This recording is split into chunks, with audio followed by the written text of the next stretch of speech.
Hello, everyone. My name is Dr. Hadiza Osuji from African Whistle, published by AICC, and that is the African International Collaborative Center. And I'm so excited because joining us this afternoon is the mayor, no other than the mayor of New York City, Mayor Eric Adams. Mayor, I would like to thank you so much for joining us and for joining me in this interview to really look at the issues related to our community. And I am so excited, and it is indeed a privilege to have you here in this interview. And before I really continue, I just want to applaud you for the wonderful works you've been doing. Of course, elevating the city, particularly under your administration. We have seen the election of the first deputy mayor, Black woman, as the deputy mayor of New York City, and that is Deputy Mayor Sheena Wright. And so we are so excited about that, and also the establishment of the Office of Ethnic Media, and hence even the opportunity to get to have you join this interview this afternoon. So I am really excited about that, and I thank you for coming. Thank you so much. And, we look forward to a great dialogue. Yes, indeed. And so without further waste of time, I will just quickly go into the questions and to ask a question regarding the New York City African Affairs Commission. Given the fact that Africa comprises over 54 countries, and their diaspora numbers are growing rapidly in the United States, and several cities like Baltimore, Newark, and also Philadelphia have instituted, African commissions to help in addressing the needs of the African community in their cities. Can you share your thoughts about the creation of a similar commission in New York City? Thank you. And my relationship with Africa goes long before becoming the mayor. I'm probably the only mayor in the history of this city that has traveled to Africa, not once, but I believe 6 or 7 times, both throughout Nigeria, Ghana, South Africa. When you look at the various trips I have taken, it was in response to the day of becoming mayor and continue to build that support. One of the key focus for the African American community is Deputy Commissioner Asada. She's straight from the continent, and she's here to oversee everything that is related to the African diaspora, as well as my community affairs unit. They work closely with the African community. And what we have found in a city like New York, which is unlike any other, it is extremely diverse. The number of languages that is actually spoken, the number of communities that are here. We believe having a strong constituent assistance unit and having a leader of one of my leaders in my international affairs can focus on those African issues. And we believe they have done a great job. And many of our African constituents from all over the continent have applauded us for the relationship and interaction that they see with this administration. So I think those who are doing the committees and the commissions, I commend them for doing so. But to me, the name of a location cannot displace the actual work that you're doing. And we're doing that work every day, and we're excited about it. Thank you for that, Mayor. And I'm actually excited because I was privileged to actually attend one of the trainings organized by the Office of Community Affairs in trying to bridge that gap between, we community-based organizations with what, the city has to offer in terms of resources and funding. And it has been a really wonderful opportunity with regards to that. So thank you very much. And Thank you. yeah, and following up on that question, in relation to liaison officers, there are several agencies that have different liaison officers to facilitate the coordination and engagement of different communities. Two examples are the Mayor's Office of Community Affairs, like you have mentioned, and the Mayor's Office of Immigrant Affairs. Can you just also share your thoughts about facilitating the creation of a similar liaison roles in other agencies for the African community? What we must accomplish is important, is that the having a liaison in each agency with the hundreds of different communities and ethnic groups is just not going to get the quality of work we want. If we have a one person from in each agency to represent a particular group, and even the continent of Africa, Africa is made up of many countries. We will never have people who are there to do the work of the agency if everyone is merely just a liaison. So what we've done, we've centralized based on the immigrant affairs. We centralized, we have representatives from the various different countries and languages. And we also have our partner agencies that we really use to make sure that we get the information out to all of those groups. Because it's about the partnerships. You have so many different organizations, the Nigerian organization, those who are from Ghana organizations and others. When you work closely with those partnerships, you can leverage the right power that is needed to reach those communities and be the liaison that's needed. And as I said, when you look at ASADA, when you look at those who are in the Mayor's Office of Immigrant Affairs and Constituent Assistance Unit, it allows us to communicate with all of the groups in the city because it's so vast. And if it was a liaison for every ethnic group, you will not have the manpower to do the work that's needed. So we centralize and make sure we get the populations there. Thank you for that clarification, Mayor.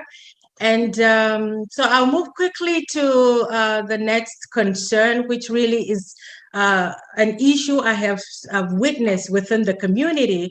And that is there is a recent outcry in the community that the mayor is once again cutting school budgets at a time when our schools need more resources to more resources to support our youth, especially, the African community. Any response to that outcry, Mayor? Yes, and anytime you have to find efficiencies, there is an outcry. We see it, we understand the difficulties, but we want to be clear. We did something called PEGS, Program to Eliminate the Gaps. That's what it stands for. We've asked every agency to go in and find efficiencies because we're dealing with a major budget crisis in the city due to Wall Street, a lack of productivity, due to the asylum seeker crisis, and due to the loss of federal stimulus dollars. But even though we told our agencies, including the Department of Education, to find efficiencies, not $1 from our executive budget took a dime out of our classrooms. No money was taken out of our classroom. The saving that DOE achieved in this round of efficiencies were mostly due to fringe benefits that, such as re-estimates based on less than anticipated use. So this money was not taken from the classroom. And when you look at the increase in asylum seekers, we instituted something called the Project Open Arms to help our school-age asylum seekers. So we've been able to accomplish this task without hurting services, without taking away from the classrooms. And we did something that I'm really proud of. Over 100,000 summer youth jobs. Never has been done before in the city. We have over 100,000 young people who are going to our Summer Risings program during school, during the summer months. And so we are fighting to make sure we get the equity that's needed so that our students get the resources and we are not hurting where it matters, and that's in the classroom. And that's what people have asked for a long time, that we need to invest in the classrooms and not just in the bureaucracy. I agree with that, Mayor. Thank you so much. And the summer jobs for the youth is really, really very important, especially at a time like this. So, and we're seeing the benefit really in our community. And because when these kids are engaged positively during the youth, by extension, the community benefits and the city at large. So, So yeah, true. so And we want that to encourage not only we agree with you, we're also doing a paid internship program year round, where we're partnering with our corporations. We're doing all forms of introducing our young people to jobs. And we have over 12,000 jobs that are available. And so we really want to call on the African diaspora to look at some of the jobs that are available. We are doing hiring halls. And if the African community diaspora wants to sponsor just a hiring hall, that they're reaching out to the African diaspora to see the jobs that are available in city government, we welcome that, because we believe that's the best way to get people to know the resources that are available when community leaders lead the charge. That is absolutely right. And that is a wonderful, a welcomed initiative, one that really we all need to, seize that opportunity. Thank you so much, Mayor. And before I let you go, because I know your hands are really full, keeping the city in a good place, I just want to quickly say, because I had recently attended the women as a black woman for that matter. I recently applaud the Women's Health Summit reception that was held at Gracie Mansion, and I really want to applaud you for that and taking and being concerned about that and trying to bring it, at the forefront in making sure that women's health issues are taken into consideration and are addressed. And so why is this important to you? And what do you plan to do differently to close the disparity in addressing women's issue in this city? Thank you. That's such an important question. This is both professional and personal for me. And that's why in January, I announced my commitment to making New York City a model for the future of women's health issues. You and I both know for too long we've had a male-centered healthcare system, even down to the testing and pharmaceutical drugs, how they do the trial periods. They only tested these drugs for many years only on men.